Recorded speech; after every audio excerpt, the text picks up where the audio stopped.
Greetings, Legionists. This is Arndelft.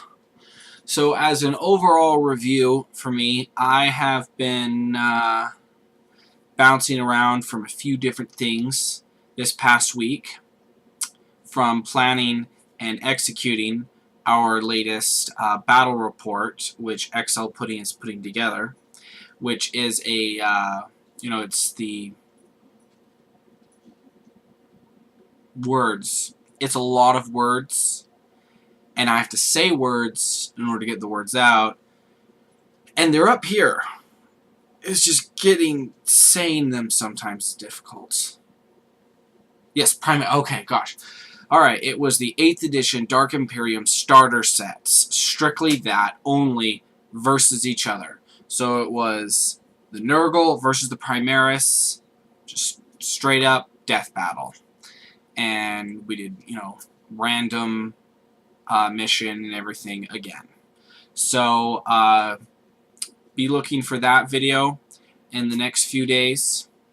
I'd say no more than 3 days at the most, because the last video gave us so much trouble.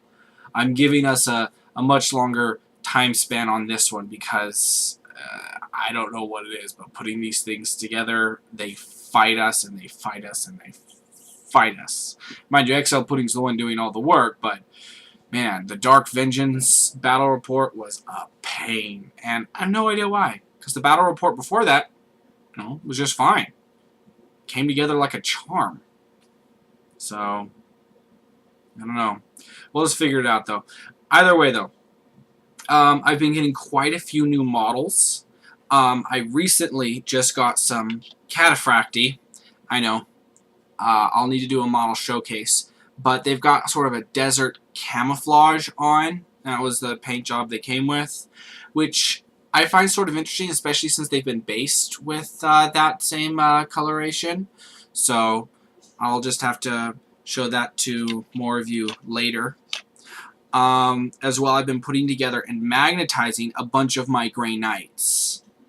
And the only thing I haven't magnetized on 5 of my Grey Knights, I have them completely magnetized except for their backpacks, because I want them to have an option between the Interceptor backpacks, the ones with the rods coming off of them, and the regular ones. So currently, that's why they're not battle ready. And then I've got 15 more Grey Knights that I need to assemble. But I'm thinking about scrapping 5 of those and just basically making it so they can be librarians. Which technically, since I'm magnetizing all of them, wouldn't be that difficult to technically have as an option for all of them. I wouldn't need to scrap any of them because they all have that option. But in any case, as well, I managed to get myself a drill bit, which has made my magnetizing so much easier. I mean, the end free spins. So I literally just put it in my palm, go like this, and spin it as much as I need to. Makes my life infinitely easier. It's why I've been going crazy with magnetizing. I literally have a pile of arms here that are all magnetized. And a few with smaller magnets for like combi weapons. So that straight to the arm for like the what do you call it? The sergeants for Devastator squads. They've got their arms. I got magnetized right at the wrist so I can swap out the combi weapons. I got a combi flamer and a combi grav, I think, currently magnetized so they can be swapped out. And then I'm thinking about going a little more in depth with that later, where straight on the half of the bolter to the other half of the combi weapon, having those magnetized. So I can literally just grab that, pluck it off, and put a different one on there. So all of these are thought processes for the future. And as well, I lost a Dark Angel company master. Basically, essentially a Dark Angel's captain. And it's really frustrating me. I don't know where it went. I can't find it. I had 2, went down to 1. But then I got another one in a recent trade I did. And for a long time, I've been thinking about doing a what do you call it? Azrael, Lord of War, and Baltazar, who comes in the Dark Vengeance pack, looks startlingly like similar not only to Azrael in some fan art that I found that looks amazing. It looks far better than any of the models of him I can find, but everyone knows I'm also a helmet guy, and all the models of Azrael don't have a helmet, so I finally just, you know, since I got myself another Baltazar, I just stuck a banner on the back, and you'll get a much closer look at that in my next model showcase as well. And I got some more Terminators, like quite a few more. I now have 2 Cyclone launchers. I now have another Terminator Librarian. I now have 2 Terminator Librarians, neither one with helmets. You're in massively powerful armor that's meant to protect you, and you unshield the most important part so you can be shot in the face. Also, leader of my Cataphractii also doesn't have a helmet, and I'm not sure what I'm ever going to do about that, because the Cataphractii, it looks like it would be so much harder to try and give them a helmet. So, yeah, it's currently all thought process. And I finally also got my first Venerable Dreadnoughts. He's missing one of his knee plates. However, I have another Dreadnought that's missing. Ironically, I think the exact opposite knee plate, so they're interchanged in that way. But I am like super stoked to field him. I want to see how he's gonna do. I've been acquiring so many models at such great prices that I've got to just get done. I got to stop buying, and I got to start assembling. Just dedicated assembly. Stop modding too. I got to stop modding and just put these figures together. Mind you, magnetizing isn't what I call modding. That's still putting them together. So that counts. But I gotta just stop with the modifications. Like Azrael, I didn't need to go off on a tangent and turn Baltazar into Azrael. Mind you, it didn't take that long. It took all of maybe 15 minutes to trim the banner up a little bit, because it came from a Chaos Fantasy pack. Because it came with 2 banners, one with the Chaos symbol on it, one without. I snagged the one without and gave the rest to XL Pudding, and trimmed it down because it was a little too tall. I scrapped a Force Stave from a Grey Knights pack and used cut the hand out of it, trimmed it down to the right size, and it's the pole going from the banner down to his backpack. And then the very top of the staff I've put as the top of the banner. Instead of having the Dark Angels like thing there because I didn't have one, I stuck that on top, and I think it looks fragging sweet. And the backpack itself is magnetized, making it easier for storage. So all around, my Space Marine collection is growing very quickly. And once I actually get done putting together models that I currently still have, because I've got 15 Grey Knights still put together. I've got a drop pod I still need to put together. I handed the building over to XL Pudding for him to put that together. And all these things, you know, that are, once they're all done and put together, modding-wise, darn, it was just in my head. What was something that I really have been wanting to mod? Oh, yes. I want to go ahead and start creating some Fallen, because it's honestly a really awesome concept. And I know I'm sort of collecting a Dark Angels force. I just created Azrael, of all people, and they cannot be fielded together. Fallen and Dark Angels cannot be fielded together. But I want to make some. And just for at least the sake of it. And once they're done, you know, if nothing else, I'll just hand them over to XL Pudding and he can use them. You know, because he doesn't have a Space Marine force yet. Well, a Dark Angels force yet. So he's been thinking about collecting one. So, you know, we'll see.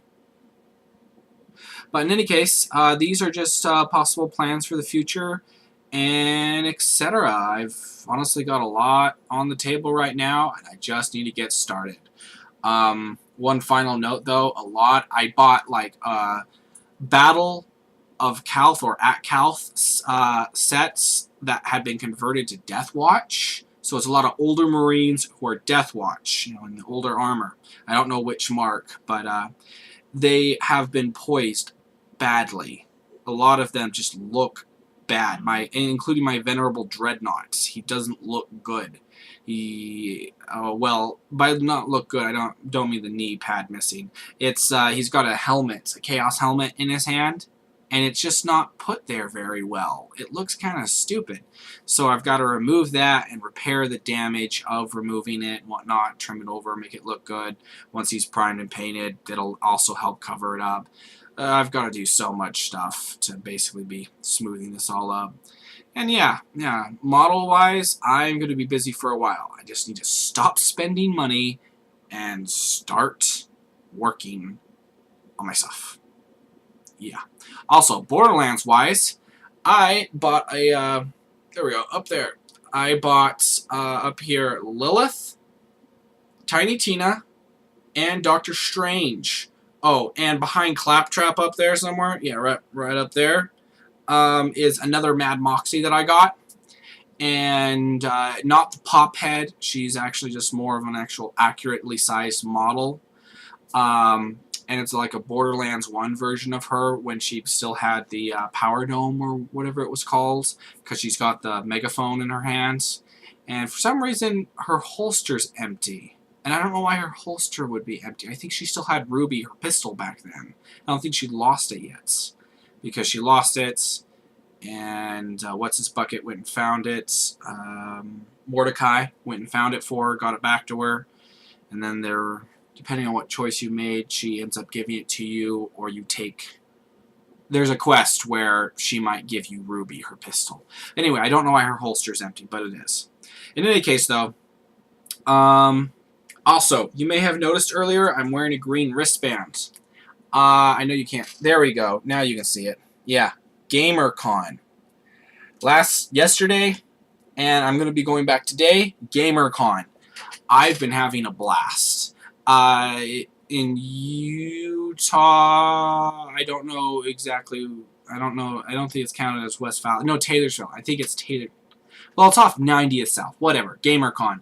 And I've been having a lot of fun there. Mind you, for me, it's like a blast of... I don't know how to call it, but input, I guess, is a way of phrasing it. It's just, for me, that's very overwhelming, just suddenly having all this input blasting in and whatnot. It tires me out quickly. It's called sort of being an introvert, except I like being out among people, which is not an introvert quality. Introverts generally don't like to be among other people. I do. So I've got introvert and extroverted qualities, but in any case, it just sounds weird when you say extroverted. Weird. It sounds like you're saying perverted. So they make those words way too similar. But in any case, I've got qualities from both sides, so it's very overwhelming for me to go out there and be among so many people and whatnot. It's a blast of information and noise and other things, but I enjoy it, and I don't get out all that often. And I got a free pass from a good friend of mine, and I am genuinely excited to go again. Especially since, you know, maybe there was a booth that's giving away, you know, Iron Man keyboards and mouses and whatnot, and possibly, I think, a headset. And I got in a raffle ticket, so I'm excited for the possibility of maybe winning something. Mind you, it's one ticket among how many, so odds aren't exactly in my favor. But you know what? I'm still going to show up, and if I win it, I'll win it. If I don't, I don't. So, we'll see. I'm also going there with XL Pudding because I got another pass for him and his girlfriend from that friend of mine, Megan. Yeah. Alright. Well, and also, in my next model showcase, I will showcase gravity dice. You may have heard of them. I bought 2 at discounts at GamerCon because they were slightly scuffed. And the thing about gravity dice is that it's not just a paint job on them. To get them scuffed, they literally have to like really be scraped. Because it's, I forget exactly what the term is, but yeah, it's difficult to get the color off of them. But they were slightly scuffed. The color had come off them slightly, so instead of having to pay $8 per dice, I paid $5 per dice, you know, $3 discount. Bought 2 of them for $10, and I plan on using them. One thing to notate on that, when I was throwing just a couple of gravity dice that I, you know, were there on the counter, My third throw, one of the dice stuck up on a corner between two numbers because they're perfectly balanced. So they've got these perfect little tiny rivets right there. And on my third throw, the dice was cocked. And it wasn't cocked on anything but itself. And I was just like, what just happened? And one of the ladies came over and she was like, wow, that like never happens. I'm like, but she's like, it's proof that they're perfectly balanced. I was like, yeah. So that was kind of one of the sort of selling points, sort of not, but I wanted to buy a pair for my use in my future games. Just see how they go, and if they turn out to be actually really good and balanced and whatnot, like they're always saying, I may invest more money into buying more gravity dice. But as it is, they're made of aluminum, so metal. And the original concept was a guy got really sick and tired of like rolling 4s with some dice he had. They were imbalanced apparently, and 4 was just because of the weight of the dice and whatnot, and the way they're shaped. That was just how it was going, and he got sick of it, so he came up with this idea to create perfectly balanced dice. And yeah. Also, one thing about the Shira Calpurnia series that I just want to get out there, because I promised to finish a review on it, and I never got around to it. I want to say right now that with the Shira Calpurnia series, the only book in the 3 books that I got, which of course here was Crossfire. I don't remember if that was the first or second book. The third book's called Blind, and I can't remember what the last book's called. But only the first book in the series, which I'm going to have to try and remember, in my opinion, is worth reading. And this is by Matthew Farrer. So, spelled Farrer. And the first book, my only criticism of the first book is that certain things were happening. Mind you, I gotta give this critique without actually giving anything away, but certain things were happening that the main character, that being Shira Calpurnia, should have been questioning, at least in her head, if not out loud. Yeah, she should have been questioning, like, why is this happening? What's going on here? This is confusing. What's the motive? Things like that, because it's a lot like a mystery novel, which for 40K is fascinating. And I really got into it, but that was irking me, how she should have been asking certain questions and wasn't. But at the very end of the book, she does ask those questions, so you get the impression that they were at the back of her mind, and she just never voiced them for us, the readers, to hear in her head or out loud or whatever, which was kind of irksome. Because I was asking those questions. I was wondering why on Terra she wouldn't be when she was actually living through it. So that was my only critique of that book. The other 2 books, I don't like. I don't like at all. I got the impression that Matthew Farrer got a bad reaction for some reason from the first book, but wanted to write more, but decided to wrap up the series in a stupid way. I don't know. Maybe I'm wrong and there are more Shira Calpurnia books. I haven't found any yet. But, yeah, thus far, I hated number 2 and number 3. But number 1, considering I've only got one negative thing to say about it, I highly recommend this book. The only problem is that it leads into a... Yeah, just consider it a standalone. If you're going to go ahead and read this book. Well, I don't know particularly if it's Yeah, I think it's well, let me just check. Crossfire, the documents of Hydra home of the mighty Imperial Warfleets. Okay, let me just read this out loud for you. A Shira Calpurnia novel. The bustling dockyards of Hydrafer system are home to the mighty Imperial Warfleets, which dock, rearm, and repair in an endless cycle of war. But even in this bastion of Imperial rule is not free from darkness. A newly assigned Arbites officer, Shira Calpurnia, finds herself in the thick of the action when she investigates a series of assassination attempts. With the corruption and double crosses of the Hydrafer elite dogging every step of her investigation, Calpurnia must survive the crossfire and bring her faceless enemies to justice. Yes, this is the first book. It's called Crossfire. And I've been letting it sit up there for too long. I need to dust that shelf. January 16th, 2004. But yes, I highly recommend this book. It is a great novel, and anyone who wants to have a great mystery novel in Warhammer 40k, I highly recommend this book. Yeah, not number 2 or 3. As far as I'm concerned, they're just not canon. If he decided to completely rewrite 2 and 3, like pretend those 2 didn't exist, I wouldn't have a problem with that. Hint, Matthew Fair, if you watch this, please rewrite number 2 and 3. They sucked. But yeah, highly recommend it. Besides that, though, I don't really have anything else to talk about. I'm going to be going back to Gaming Con. Hopefully I win a keyboard or mouse or headphones, because I don't have any good headphones right now. I do have a great mouse and keyboard, though my keyboard's starting to go out. So when I press down on certain buttons, sometimes they don't respond. So it'd be nice to get a new keyboard. But a headset, I don't have a good one of those at all. So that would be something I'd really be stoked to have. Let's see, and there is nothing else to cover right now. So if anybody has any feedback on anything I've said, please leave it down in the comment section below. If you like this video, please give it a thumbs up. And if you dislike this video, please tell me why. In any case, don't get into too much trouble or do. It's always up to you. Toodles!